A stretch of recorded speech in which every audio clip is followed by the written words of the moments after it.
오늘 말씀은 사실 현재 진행되고 있는 그 압살롬의 반역 사건이 일어나기 이전 사건입니다.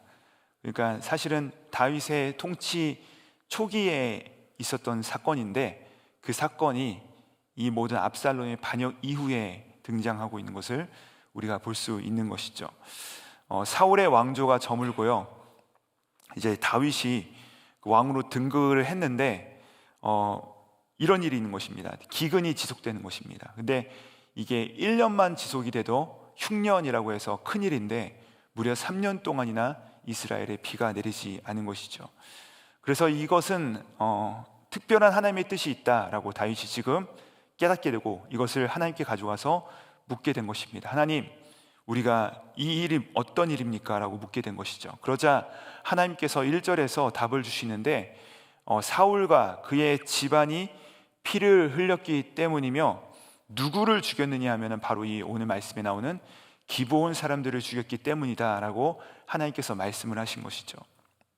근데 이 기브온 사람들이 누구냐 하면 사울이 누구이고, 또 왜 사울이 왜 이들을 죽였느냐에 대해서 우리가 함께 좀 살펴봤으면 좋겠습니다.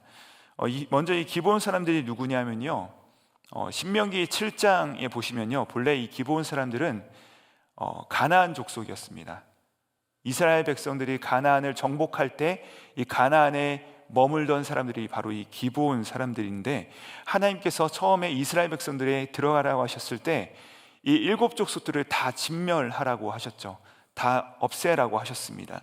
그런데 이 기브온 사람들이, 이스라엘 사람들이 자기들에게 몰려온다는 소식을 듣자 이들이 두려우니까 마치 가나안 사람이 아닌 것처럼, 멀리서 온 사람들인 것처럼 곰팡이가 핀 빵과 또 헤어진 옷과 이 신발을 신고 와서는, 우리는 가나안 사람이 아니라 멀리서 온 사람인데 당신들과 화친하고 싶습니다 라고 하면서 여호수아를 속여서 화친을 맺고 보호를 받습니다. 자, 그랬다가 사흘 만에 이 사실이 그들에게 발각이 된 것입니다. 근데 사실 거짓말을 해서 화친을 맺은 것이기 때문에 여호수아와 이스라엘 백성들이 이 약속을 깨도 되는 것이에요. 속아서 한 것이기 때문에 지켜도 되지 않을 수도 있는 것입니다. 근데 비록 속아서 한 약속일진정 하나님 앞에서, 여호와 앞에서 한 약속이기 때문에 여호수아와 족장들이 이들과 화친하기로 결의를 합니다. 약속을 합니다. 그리고 이들을 살려주고 쭉 이들이 이스라엘 영토에서 살아오게 된 것이죠. 바로 그들이 이 기브온 족속인 것이죠. 근데 이 이야기가 계속해서 그렇게 진행되어 오다가 이들이요, 이스라엘 영토에서 살아왔는데 사울이 이들을 공격해 온 것입니다. 그래서 그 이야기가 2절에 나오게 되는데 제가 읽어드리겠습니다. 기브온 사람들은 이스라엘 족속이 아니요, 그들은 아모리 사람 중에서 남은 자라.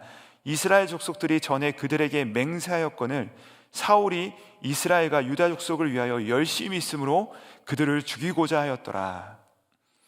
자, 문제가 무엇입니까? 사울이 왕이 되었는데요, 이 자신의 정통성과 권위를 세우기 위해서 열심을 낸 것이 문제라는 것입니다.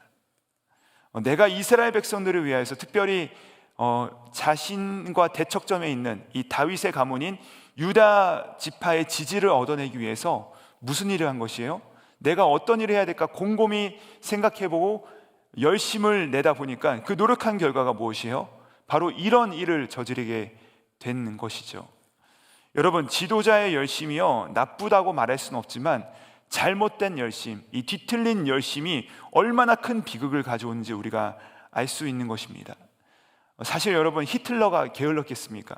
히틀러가 게을렀으면 유럽에서 그렇게 큰 전쟁이 일어나지도 않고 많은 사람이 죽지도 않았을 것입니다. 스탈린이 게을렀겠습니까?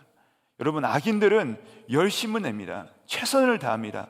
근데 문제는 그 열심이 누구를 위한 열심이고 무엇을 위한 열심이느냐가 참으로 중요하다는 것이죠. 때로는 열심도 화근이 될 수 있다는 것입니다. 사울도요, 열심히 살았습니다. 그리고 그 열심 때문에 이 기브온 사람들을 학살하게 된 것이죠. 제노사이드를 벌인 것입니다. 완전 인종 청소를 한 것입니다. 그래서 이 잘못된 열심, 이 뒤틀림 열심, 이 빗나간 열심이야말로 너무나도 위험하다는 사실을 우리가 볼 수 있는 것입니다. 바라기는 우리 가운데 열심을 내되 잘못된 열심이 아니라, 엇나간 열심이 아니라 하나님의 말씀 앞에서 바른 열심을 내시는 우리 모두가 되시기를 주님의 이름으로 축복합니다. 하나님의 말씀 가운데서 바른 기준점에 살아야 된다라고 하나님께서 또 오늘 말씀을 통해 우리 가운데 주시는 교훈이라는 것이죠. 자, 그래서 사울의 이 빗나간 열심과 다르게 하나님의 약속을 한, 하나님 앞에서 그 약속을 한 여호수아는 이들을 살려주었습니다. 그리고 나중에 이 기브온 족속들이요 공격을 받아요. 가나안 족속들로부터 공격을 받습니다. 너희는 어찌하여 이스라엘 백성과 화친을 맺었느냐 하면서 공격을 받을 때 이 기브온 족속이 여호수아에게 도움을 요청합니다. 우리를 좀 살려주십시오. 근데 여러분, 사실 이때 살짝 모른 척 해도 괜찮을 뻔할지도 모릅니다. 왜냐하면 여호수아도 이들이 자기의 마음에 항상 걸림돌이 됐을 것이에요. 자기도 속아서 한 것이기 때문에 이들을 그냥 가만히 내비다 두면 자연스럽게 문제는 해결될 수도 있었을 텐데, 비록 속아서 한 약속이었지언정 그들을 지켜주겠다고 한 그 약속을 지키기로 하고 이스라엘과 함께 달려가죠. 그리고 그 전쟁에서 어떤 일이 있었습니까? 이 하나님께서 해가 떨어지지 않고 또 달이 골짜기에서 지지 않는 그 기적을 체험하게 하시고 승리하게 하셨습니다. 비록 나를 속일지언정 하나님 앞에서 한 약속을 기억하고 그 약속에 목숨을 거니까 하나님께서 그에게 승리하게 하실 뿐 아니라 기적을 베풀어 주셨다는 사실입니다.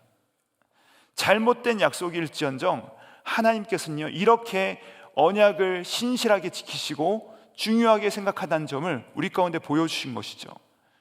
자, 그래서 3절과 4절에 보니까 다윗이 그들에게 물어본 것입니다. 우리가 어떻게 해야 되겠느냐라고 물어본 것입니다. 그러자 우리가 학살당한 일은, 기브온 사람들이 학살당한 일은 돈으로 해결될 일이 아닙니다. 사울 집안의 목숨으로 그것을 해결해야 되겠습니다 라고 요구한 것이죠. 사실 다윗이 지금 중재자 역할을 하는데 다윗 입장에서는요 이 일이 굉장히 부담이 돼요. 왜냐하면요 다윗이 지금 왕으로 등극한 지 얼마 되지 않았습니다. 사람들에게 오해를 받기 딱 좋습니다. 마치 사울 집안의 싹을 완전히 없애려는구나 하는 오해를 받기 딱 좋은 상황인 것입니다.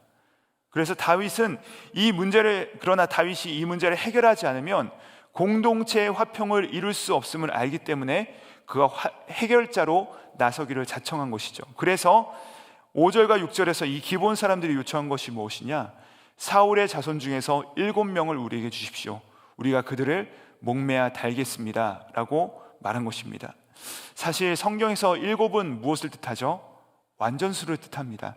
그러니까 사실 7명을 달라는 것은 사울 집안 전체를 저에게 주십시오 라고 이야기한 것이죠. 자, 그럼 이제 다윗의 고민이 시작된 것입니다. 누구를 줘야 되겠습니까? 과연 누구를 내어줘야 되겠습니까? 그래서 그 내어주기로 결정된 사람들이 바로 6절부터 9절에 나오는데 우리 한번 함께 읽어보도록 하시겠습니다. 함께 읽습니다. 시작. 그러나 다윗과 사울의 아들 요나단 사이에 서로 여호와를 두고 맹세한 것이 있으므로 왕이 사울의 손자 요나단의 아들 무비보셋은 아끼고 왕이 이에 아야의 딸 립스바에서 난 자 곧 사울의 두 아들 알모니와 무비보셋과 사울의 딸 메라백에서 난 자 곧 무올람 사람 바르실레의 아들 아드리엘의 5 아들을 붙잡아 그들을 기브온 사람의 손에 넘기니 기브온 사람이 그들을 산 위에서 여호와 앞에 목매달아 달매 그들 7사람이 동시에 죽으니 죽은 때는 곡식 빼는 첫날 곧 보리를 베기 시작한 때더라. 자, 사울 집안에서 내줘야 된다면 과연 누가 1순위가 되어야 되는가? 첫 번째로 내주어야 하는가? 그렇다면 누굴 내줘야 되겠습니까? 아마도 이 사울의 가장 적통인, 사울 가문의 가장 적자인 바로 요나단의 아들인 무비보셋을 내줘야 되지 않겠습니까? 무비보셋이야말로 가장 적절한 사람이라는 것입니다. 근데 다윗이 지금 무비보셋은 안 됩니다 라고 한 것이죠. 왜죠? 요나단과 함께 하나님 앞에서 맹세한 것이 있기 때문입니다. 그래서 그는 내어줘서는 안 된다고 한 것이죠. 사실 다윗의 입장에서는 무비보셋은 항상 부담거리입니다. 자신이 지금 왕인데 사울의 적통 계승자가 거기 있는 것이죠. 심지어 그는 다리도 절었다라고 하고 있습니다. 사실 이 기회에 살짝 내주어도 되면 안 될까요? 하지만 지금 언약을 회복하기 위해서 또 다른 언약을 깨서는 안 된다라고 지금 다윗이 말하고 있는 것이죠.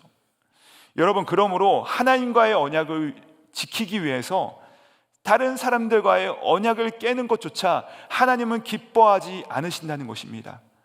그 약속조차도 하나님께서 들으셨기 때문입니다. 이렇게 하나님은 약속을 너무나도 중요하게 하신다는 것이죠. 그래서 이 요나단의 아들 무비보셋은 내놓지 못하자 누가 죽습니까? 사울의 집안 중에서 이 아야의 딸 리스바에게서 두 아들이 있는데 그 둘의 이름이 알모니와 무비보셋이라고 합니다. 그러니까 똑같은 이름이 등장해요. 요나단의 아들의 이름도 무비보셋이고 사울의 첩의 그 자녀 중에서 낳은 아들의 이름도 무비보셋입니다. 이름은 둘 다 무비보셋으로 살지만 한 사람은 살고 한 사람은 죽게 된 것이죠. 이 둘의 운명이 어디서 이렇게 갈라지죠? 약속에서 갈라집니다. 요나단의 아들 무비보셋과 다윗과 무비보셋은 다윗과 요나단 사이에서 하나님 앞에서 한 약속이 있기 때문에 살아난 것이고, 이 둘 사이에 있는 그 언약 때문에 살아나게 된 것이지만 리스바의 아들 무비보셋은 언약에서 제외된 자이기 때문에 그는 죽게 된 것이죠. 여러분, 우리가 어떻게요? 이 시간 이 자리에 앉아서 우리가 각자의 자리에서 주님 앞에 나와서 이렇게 예배를 드릴 수 있겠습니까? 우리가 어떻게 시간마다 때때마다 예배 자리에 나와서 하나님을 찬양하는 자리 가운데 우리가 설 수 있겠습니까? 그것은요, 언약이 있기 때문에 가능하다는 사실입니다. 언약이 있기 때문에 우리가 살아날 수 있었다는 것이죠. 왜 다른 이들은 자기가 원하는 길로 달려나갑니까? 왜 세상 가운데로 나아갑니까? 언약 가운데 있지 않기 때문이라는 것입니다. 여러분, 그렇기 때문에 언약 안에 있다는 것이 왜 중요하냐면요, 언약은 그냥 내가 조금 더 잘 살고 조금 더 못 살고의 문제가 아니라는 것이죠. 이 언약 안에 있으면 살고 이 언약 안에 없으면 죽는다는 사실입니다. 언약은 죽고 살고의 문제라는 것이죠. 여러분, 우리가 이 언약을 받은 자들이라는 것입니다. 우리는요, 기분에 따라서 예수를 믿는 자들이 아니라 주님 약속하신 말씀 위에서 그 약속을 믿기 때문에 그 영원한 생명을 얻은 자들이 됐다는 사실을 믿으시는 은혜가 있기를 주님의 이름으로 축복합니다. 여러분, 우리는 이 언약의 말씀, 이 약속의 말씀이 날마다 우리를 사는 길로 인도하심을 받는 자들이라는 것이죠. 우리가 받은 이 놀라운 사실, 이 언약, 이 약속, 이 사실을 기억하시며 감사하시면서 또 이 언약 가운데서 구원의 기쁨이 날마다 회복하시는 은혜가 있기를 주님의 이름으로 축복합니다. 고린도 후서 5장 15절 말씀을 읽고 말씀을 마무리하도록 하겠습니다. 그가 모든 사람을 대신하여 죽으심은 살아있는 자들로 하여금 다시는 그들 자신을 위하여 살지 않고 오직 그들을 대신하여 죽었다가 다시 살아나신 이를 위하여 살게 하려 하심이라. 여러분, 사실 우리는요, 수도 없이 약속을 깨는 자들입니다. 하나님과의 약속뿐만 아니라 이 사람들과의 약속도 방법듯이 깨고 무시하고 심지어는 약속을 지키지 않는 것이 능력처럼 보이는 세상 속에서 살아가는 자들이 바로 저와 여러분이라는 것이에요. 그러나 예수 그리스도께서는 우리가 깨어버린 이 약속 때문에 대신 죽임을 당하셨다고 말씀하고 있습니다. 그렇다면 주님을 위해서 산다는 것은 무슨 의미입니까? 그분이 하신 그 약속의 말씀, 그분의 율법, 그분의 계명, 우리 지난주에 담임 목사님께서 우리 가운데 주신 그 말씀처럼 예수 그리스도를 통해서 새 계명을 주신 그 새 계명을 지키는 자가 우리가 된 줄 믿습니다. 우리의 신분은요, 약속을 지키는 자가 된 것이에요. 여러분, 그분의 약속, 그 언약, 그 안에 있기만 하면 주님은 오늘도 그 언약으로 우리를 회복시켜 주실 것이고 또 그 언약을 지키는 자로 신실하게 우리를 빚어 나가실 줄 믿습니다. 그리고 그 언약 가운데 있는 자들의 기도를 반드시 응답하실 줄 믿습니다. 오늘 하루 이 주님의 약속을 기억하시고 그 약속의 말씀을 따라 구하시고 그 말씀을 실천하시고 지키시는 은혜가 있기를 우리 구주 예수님의 이름으로 축복합니다. 기도하시겠습니다. 하나님 아버지, 우리가 주님의 약속을 날마다 기억하고 그 약속을 이루어 드리는 삶 살기 위하여 우리의 삶을 의탁드리오니 우리의 삶을 받으사 오늘도 마음껏 사용하여 주시옵소서. 하나님께서 약속에 신실하였사오니 우리도 하나님과의 약속, 사람들과의 약속에 신실하게 반응하며 지키는 자들 되게 하여 주시옵소서.